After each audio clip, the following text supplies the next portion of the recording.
In January this year, Dennis Omondi Musundi, a photo and video journalist, was diagnosed with acute leukemia at the Kenyatta National Hospital.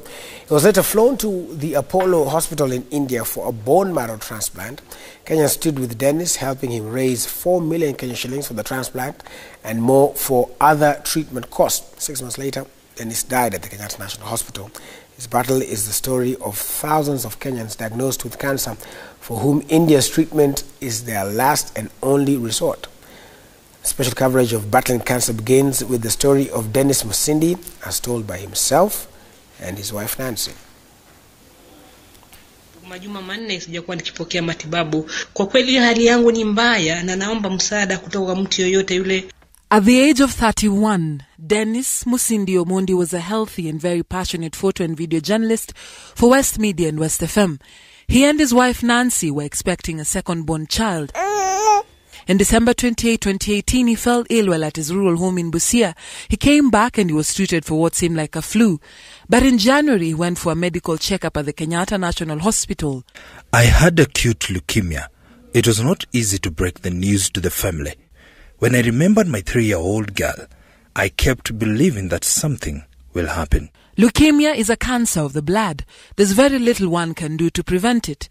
Dennis' physician, Professor Mwanda, told him his cancer was at the first stages. There was hope. He needed a bone marrow transplant, but there was another problem. Bone marrow transplants are not done in Kenya. At first, they would have to raise 12 million shillings to go to South Africa. His family back in Busia had to sell their land to raise the money. The NHIF contributed 480,000 shillings. The transplant in India would cost less. It was the only way out. On February 7th, I left for India, Apollo Hospital, Ahmedabad. I started medication, first chemotherapy on the 8th of February. I was to start second chemo on the 8th of March, but lack of funds stopped everything. When the funds ran out, his wife Nancy tells us that Dennis could no longer be treated. The acute myeloid leukemia was getting more aggressive. Kwa majuma manne sasa bila matibabu na nimekuwa nikitoa wito wa msaada kwa vyombo. He reached out for help and asked Kenyans to help him raise 6 million shillings. Sijapata msaada ambao unaweza nisaidia kuanza matibabu. By April 15th, he had raised 4 million shillings. But there was another problem. Kwa bone marrow transplant ndo tulipata shock. Ako na brothers 4 na wakaangalia pia bado wao hawamachi. So tukawa hatuna donor. On May 8th, more money was raised. Dennis was on his 3rd cycle of chemotherapy. On May 23rd, his son Ethan was born in Nairobi. He was now desperate to come back home. There was still no donor. At the beginning of June, after the 3rd cycle, the biopsy results showed the cancerous cells were at 17%. His doctor, Chirag Shah, advised him to buy drugs and continue chemotherapy in Nairobi. On June 7th, he tweeted, "Thank you, God, good Kenyans. Be blessed for your prayers and financial support." His last tweet was a pinned one on June 23rd, an urgent medical appeal for blood after he had been readmitted at the Kenyatta National Hospital. Sometimes anani text to ananiambia mimi ningependa sana kuishi, but kama Mungu ameamua ni hivyo, sina otherwise. Until his last breath on Friday, July 27th, si kujua early stage atamaliza tu 6 months na kufe. Unaona? So mpaka anaona ni kama kwani daktari alitudanganya. In 2016, 10,000 Kenyans spent 10 billion shillings seeking treatment for cancer in India. Mbona watutume India? Na Kenya kuna madaktari.